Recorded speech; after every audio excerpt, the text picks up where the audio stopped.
Many people say that weeds are just plants that grow where you don't want them to, or simply plants you don't want. This right here in my yard is Oxalis, specifically Oxalis pes-caprae, also known as Bermuda Buttercup. It is an edible plant in small amounts that produces nice looking yellow flowers, and some people use this plant for medicinal purposes, and some people even keep some variations of Oxalis as a houseplant. To me, I consider it a weed because it is extremely invasive, and in most parts of the world, it's considered a noxious weed. This type of oxalis shows up anywhere and everywhere in my garden, and it's nearly impossible to get rid of. And I don't think anyone can ever really fully eradicate it unless they take drastic measures. And that's because oxalis has extremely long taproots. And at the end of those taproots are little bulbs. And if you don't get those bulbs when you pull the plant up, those bulbs will keep sprouting up.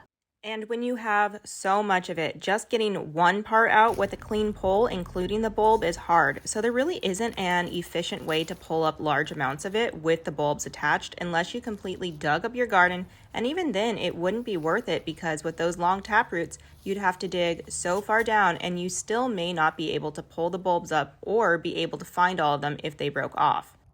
So while it can be annoying to have so much of it around, there's really not a whole lot that you can do. I just tend to leave it alone unless there's a lot of it where I need to work or plant something, or if it's grown around a plant that I don't want it to compete with for nutrients in the soil.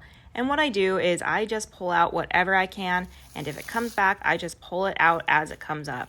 If I have a large patch of it like this, I'll take a hoe to it, or I'll mow it down or use a weed whacker, but it will regrow and come back since those bulbs are being left in the ground. But at least it will look shorter and neater, especially if it's in an area that I need to walk through a lot because this oxalis can get to be several inches tall.